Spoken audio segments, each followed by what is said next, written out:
ओम नमः शिवाय, जय महाकाल। दोस्तों 21 अप्रैल को बहुत ही शुभ दिन है।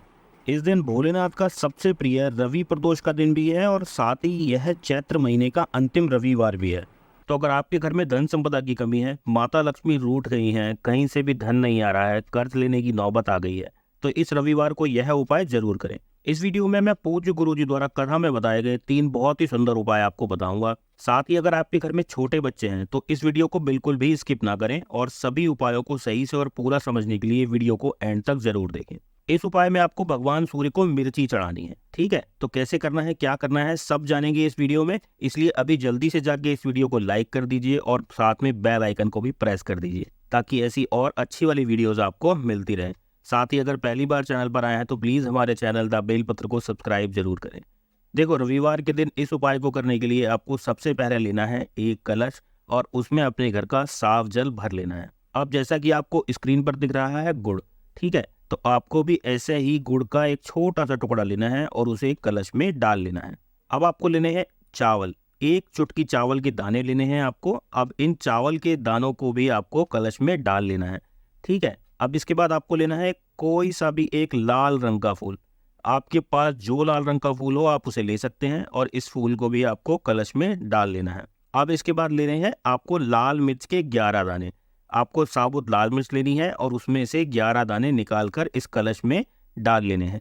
अब आपको रविवार के दिन सुबह के समय जाना है अपने घर की छत पर। ठीक है, आपको सूर्य भगवान को सबसे पहले प्रणाम करना है और उसके बाद यह कलश के जल से सूर्य देव को अर्घ देना है, यानी यह जल आपको सूर्य देव को चढ़ा देना है।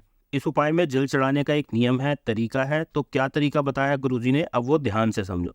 देखो, जब आप जल चढ़ाएंगे तो आपके दोनों हाथ आपके सर से 8 इंच ऊपर होने चाहिए। आपके नेत्र यानी आंखें, नासिका यानी आपकी नाक और आपका वक्षस्थल यानी आपका सीना एक सीध में होना चाहिए। ऐसे ही सूर्य देव को देखते हुए आपको जल चढ़ाना है।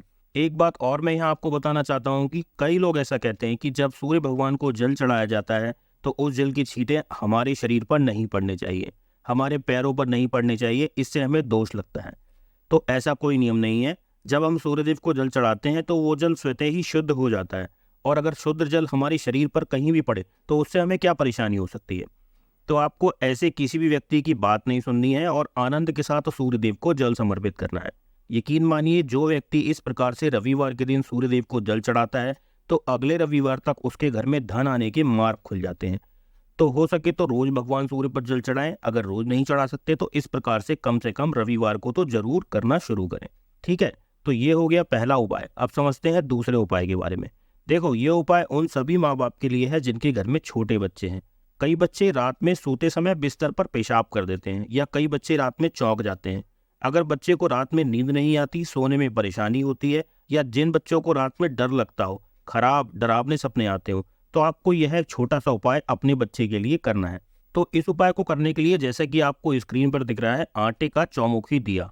ठीक है, तो आपको भी ऐसा ही एक दिया बनाना है आटे का और अब इसमें आपको लगानी है 4 बाती। अब इसमें आपको थोड़ा सा सरसों का तेल डाल लेना है। इस दिए को जलाने से पहले आपको भगवान शिव के अवधूतेश्वर महादेव का नाम लेकर स्मरण करना है। ध्यान से समझना है कि पहले आपको अवधूतेश्वर महादेव का नाम लेना है, स्मरण करना है और फिर इस चौमुखी दिए को जला देना है।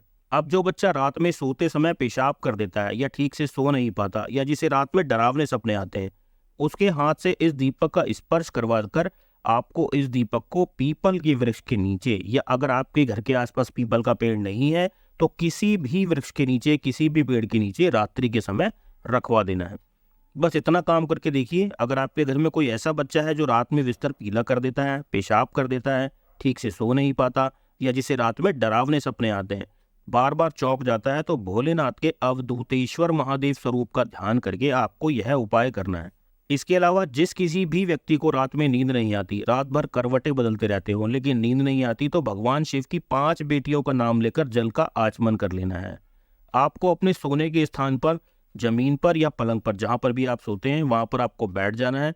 अब थोड़ा सा जल अपने हाथ में लीजिए और फिर आपको एक एक करके भोलेनाथ की 5 बेटियों का नाम लेना है और जल का आचमन कर लेना है। कैसे करेंगे समझते हैं। देखिए, सबसे पहले आपको जया का नाम लेना है, फिर जल पी लेना है, फिर विषहरा का नाम लेना है, फिर जल पी लेना है, फिर श्यामली वारी का नाम लेना है, जल पी लेना है, फिर दौतली और अंत में देव का नाम लेकर आपको 5 बार नाम बोलना है एक एक करके, और 5 बार जल का आचमन करना है और फिर सोने की कोशिश करनी है। देखिए, आप ये प्रयोग एक बार करके जरूर देखिए, आपको रात भर बहुत अच्छी नींद आएगी। तो पूज्य गुरु जी द्वारा कथा में बताए गए उपाय आपको कैसे लगे ये आप कमेंट करके जरूर बताएं। अगर वीडियो आपको अच्छी लगी हो तो इसे लाइक करके अपने दोस्तों के साथ शेयर जरूर करें। अगर पहली बार हमारी वीडियो देख रहे हैं तो प्लीज़ चैनल को सब्सक्राइब करना ना भूलें। आप हमारी सभी वीडियोस व्हाट्सएप और टेलीग्राम पर भी देख सकते हैं, उसका लिंक आपको डिस्क्रिप्शन में मिल जाएगा। अब मैं आपसे मिलूंगा अगली वीडियो में, तब तक हर हर महादेव।